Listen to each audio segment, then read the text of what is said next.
Let's talk about depression and how you might be able to ease your way out of it. My name is Jurgen Rasmussen, by the way. I've spent the last 28 years seeing clients professionally.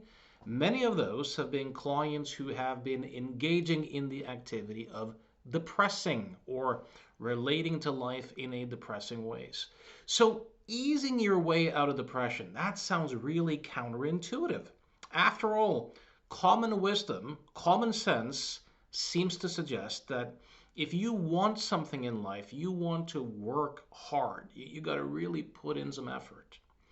But in reality, when it comes to depression, the people who tend to succeed the most are the people who learn to leave their thoughts and feelings alone. Counterintuitive, I know, but hear me out. There's a saying in psychology that worry is anxiety's best friend, and that rumination is depression's best friend. You see, depression, it's not a thing. It's not a brain disease. It's not a chemical imbalance in the brain. It's not the result of childhood trauma or anything like that. These are all myths. Depression is a how you relate to your own thinking problem. You see, everyone in life goes through tragedies. Everyone goes through losses. We lose people we care about. We experience setbacks. We experience failures and disappointments, right? That's just the roughage of life. But not everyone gets depressed. The main difference between people who end up strongly depressing and people who don't is the amount of thinking that they're doing. People who depress have a tendency to have way more thinking and way more thinking about their thinking. This is what's called rumination. It's a kind of dwelling on the past, analyzing your feelings, trying to figure out why or what does this mean or what does this say about me. It's a kind of repetitive, problem oriented, self oriented type of thinking. And a lot of people who depress end up doing this for hours per day. And that's enough to sink pretty much anyone's mood. It's not so much that depression per se leads to rumination. Rumination is the express track towards depression. So, a lot of what people do then to try to get out of depression, by the way, it's not really accurate either to talk about depression as if it's a thing. It's actually depressing. This is actually something that we're doing. It's an activity that we're engaging in, the activity of rumination. Now, if you really look at it too, you'll see that one of the hallmarks of depressing is that perception of hopelessness. The feeling of hopelessness is an accurate signal.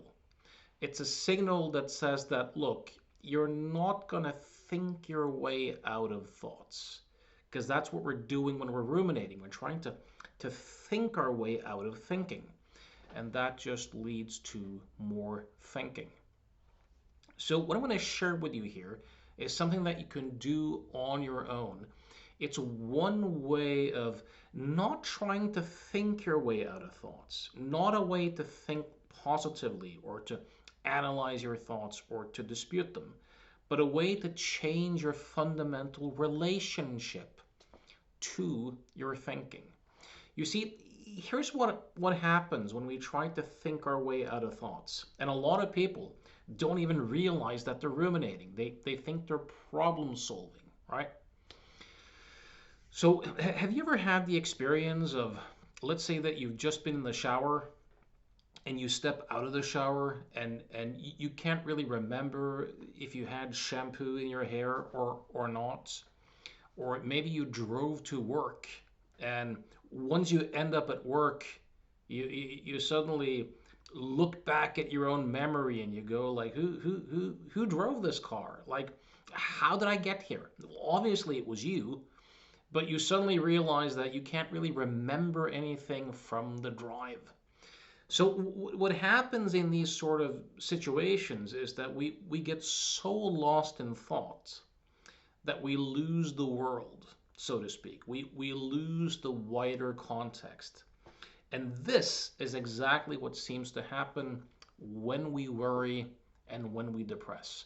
So, this particular thing I'm going to show you is a way to learn to do the opposite of rumination and worry, a different way of relating to thinking itself, a way of relating to thinking where instead of identifying and becoming lost in it, you learn to just kind of observe it and to have a sense of proportion and perspective and appreciation of context. So here's what you can do.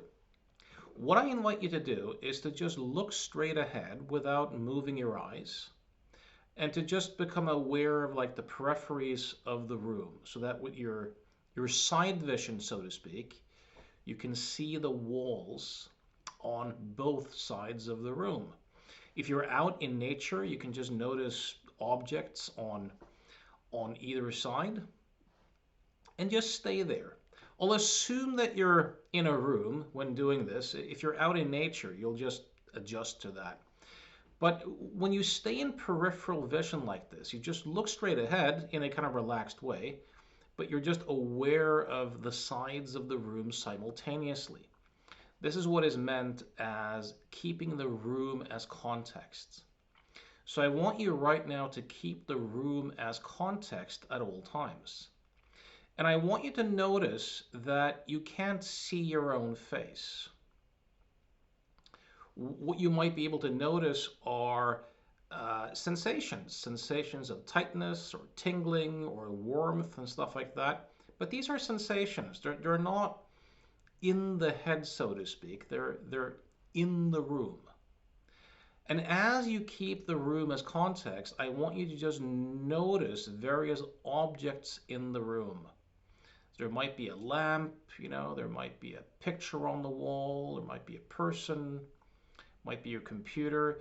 Just notice all these objects as you keep the room as context. So it's just one object out of many in the room, right? And now I want you to just notice thoughts. So if I say to you wedding bells and skateboarding and walking on the beach and Donald Trump, images will likely occur, right? And when thoughts occur, just keep the room as context and just notice that the thought is in the room. It's not in your head, it's in the room. It's just one object out of many. So that you're aware of the entire room and that the thought, whatever the thought is, or if there's a feeling, whatever the feeling is, it's just one object out of many at the same time. That gives a sense of perspective and a sense of proportionality. I'm going to invite you to practice this throughout the day. Just practice going out into peripheral vision, keeping the room as context or the park as context. Notice that you can't see your own face. There's just sensations in space. Where your head was supposed to be, there's just life, there's just the world.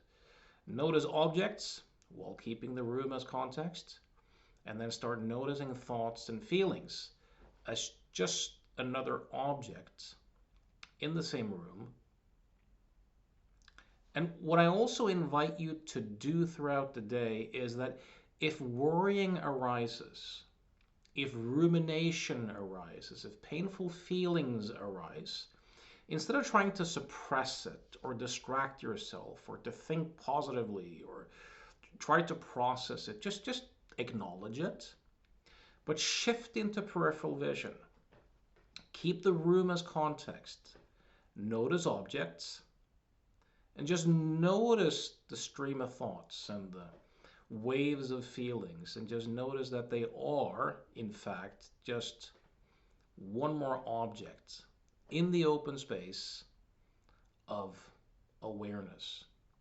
When you practice this, you train yourself to do the opposite of what you do when you worry and when you ruminate. You practice to just leave your thinking alone. Now, of course, in addition to this, there's not much that Sigmund Freud was right about.